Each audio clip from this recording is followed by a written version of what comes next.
Bonjour à tous et à toutes les amis, aujourd'hui c'est Darkhunt et on va faire, je vais plutôt vous présenter une creepypasta sur Pokémon. Une creepypasta sur Pokémon, c'est très bizarre.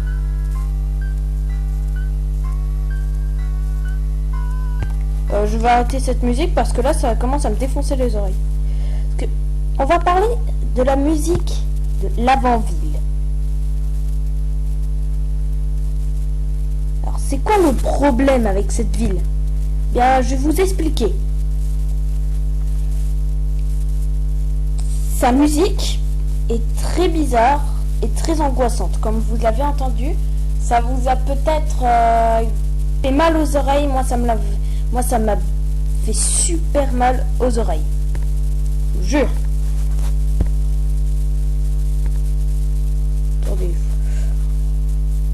Attendez, il faut déjà que ça m'obéisse là. Parce que là, je bug un peu à cause des vidéos. Parce que là, l'application Recordable bug un peu avec moi. C'est ça le problème. Je vais vous montrer. Alors, pourquoi cette musique a reçu beaucoup de creepypasta? Car elle a reçu beaucoup de creepypasta. Car sa musique est vraiment horrible. La musique te défonce les oreilles, c'est un truc de malade. Bon, je vais mieux vous expliquer. L'avant-ville est une ville de Pokémon de la région de Kanto. Il s'y trouve 3 maisons, quelques habitants, un petit marché, un centre Pokémon et une tour qui s'appelle la tour de l'avant-ville, la tour Pokémon. Pourquoi la tour Pokémon? Parce que c'est une tombe en fait. C'est un cimetière Pokémon.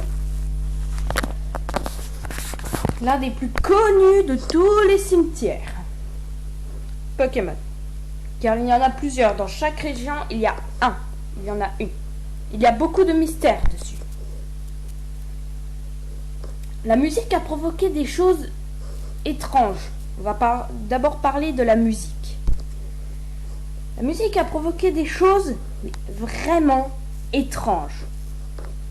Pour commencer, elle a fait des saignements d'yeux, d'oreilles et de bouche.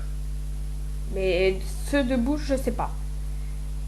Je vais plutôt vous raconter 2 histoires sur cette musique.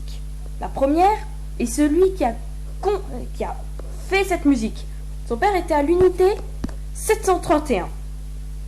Il y a même un Pokémon 731 dans le jeu que l'on peut trouver. Ce Pokémon il apparaît sous la forme d'un spectre. Puis après, il se transforme en plusieurs images. On voit des cadavres, le drapeau impérial japonais. Le père de celui qui a fait la musique faisait partie de cette unité. Il était même le directeur auditif de cette unité. Il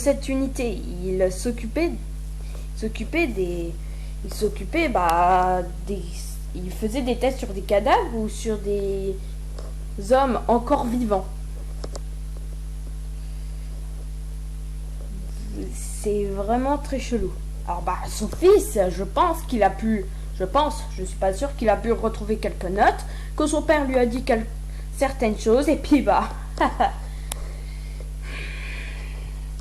il s'est servi de ça pour faire la musique du jeu.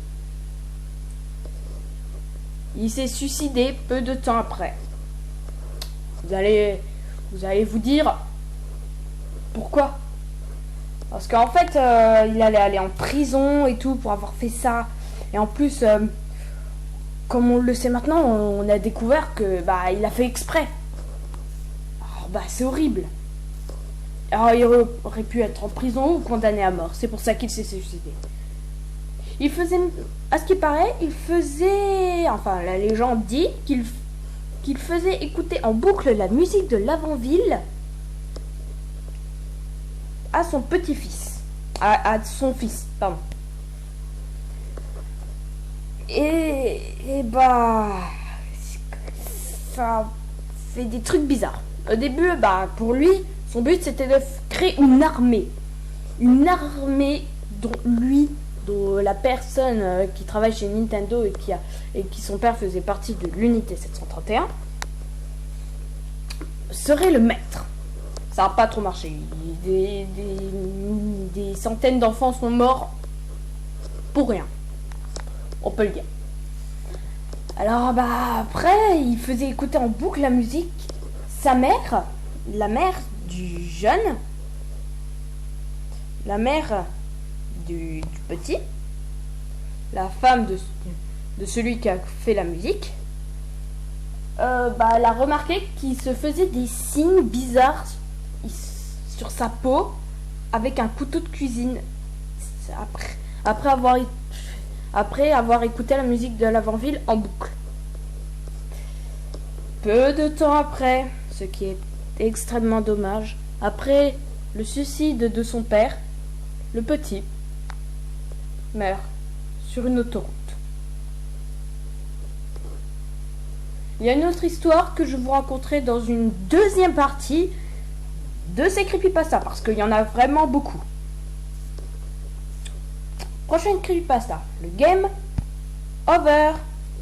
Le même premier Game Over de Pokémon. C'est un Game Over dans Pokémon. Oui, c'est chelou. Et oui, il existe.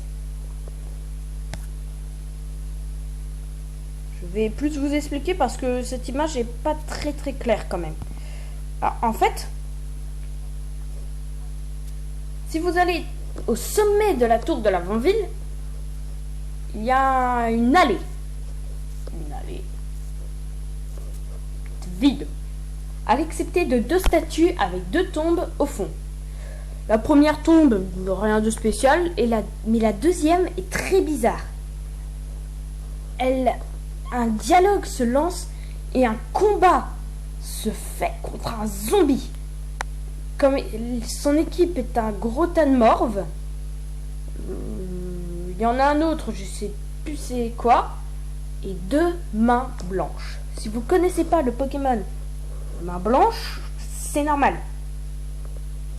C'est parce que c'est une... elle est dans la légende, elle est dans la creepypasta. C'est pas un Pokémon officiel. Il y a 2 mains blanches, une sous la forme d'une main blanche que je vous montrerai, où on voit les veines et les tendons. C'est horrible. Et une autre qui a la forme d'un Mewtwo. C'est bizarre. Mais la main blanche et la main blanche sous la forme de Mewtwo est quand même au niveau 101.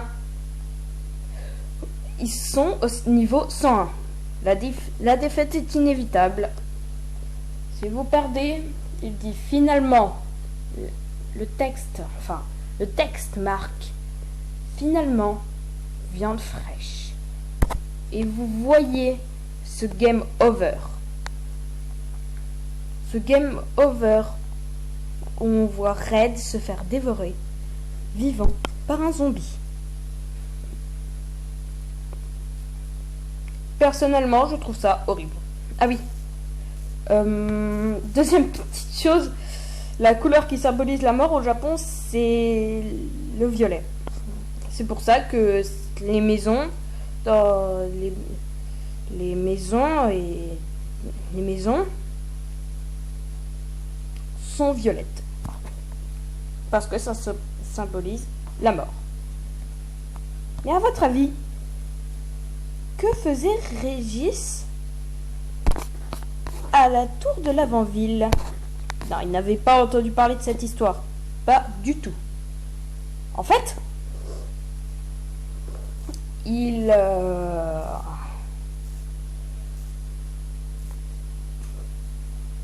était là et il se recueillait parce que son Ratatac était mort. On savait pas où il était passé, son Ratatac. Et ben maintenant, vous le savez, grâce à moi, il est mort. Car dans le ferry, pour ceux qui ont joué au jeu, dans le ferry, vous affrontez Bah là-dedans c'est Regis. Mais sinon, normalement, c'est Blue. Vous affrontez Blue. Là, pas de souci, il n'y a aucun problème. Sauf que, ce qu'on ne sait pas, c'est que je me suis informé sur le net. Et en fait, n'ayant pas accès aux soins à temps, le Ratatak de Blue est mort. Alors, oui, c'est très bizarre. Mais c'est la vérité car le prochain combat, on ne le voit pas. Et c'est pour ça qu'il est à la tour de l'avant-ville sans son Ratatak, sans l'un de ses Pokémon préférés. Voici pourquoi Blue était à la tour Pokémon. Il vous dit que, en version japonaise, il vous dit que vous ne savez pas qu'est-ce que ça fait d'avoir perdu un Pokémon. C'est normal. Parce que lui, on a déjà perdu un. La main blanche. C'est ce truc dégoûtant là. On aperçoit les doigts et tout. Bon, les doigts, c'est bizarre, mais des doigts. Les tendons et les veines. Une main blanche en pleine décomposition.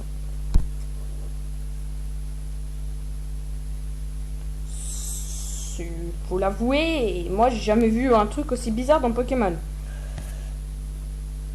Bon, déjà les spectres, ils m'impressionnent parce que c'est l'un des premiers Pokémon qui ne peuvent pas être enregistrés dans le Pokédex quand même.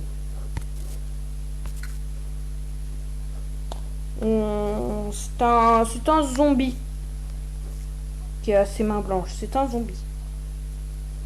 Justement, je vais marquer zombie.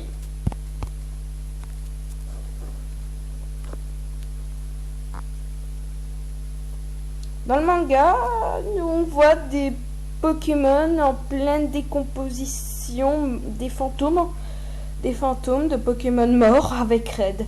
Ça, c'est dans le manga. Oh, c'est chelou. Bon, voilà.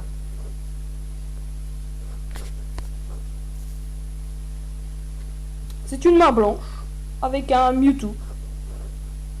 Vous pouvez affronter dans un certain étage, à l'avant-dernier étage. Vous pouvez affronter une main blanche. Ah oui, il y a des animaux dans Pokémon. Voilà.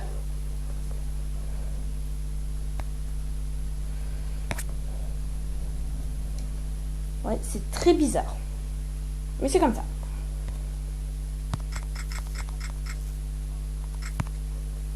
C'est l'une des plus grandes légendes de Pokémon. Personne ne sait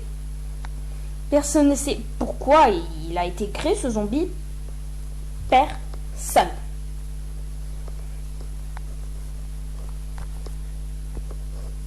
Je vous tiens au courant, je ferai plusieurs parties sur ces creepypastas. Sur les creepypastas de Pokémon car elles sont nombreuses. Par exemple que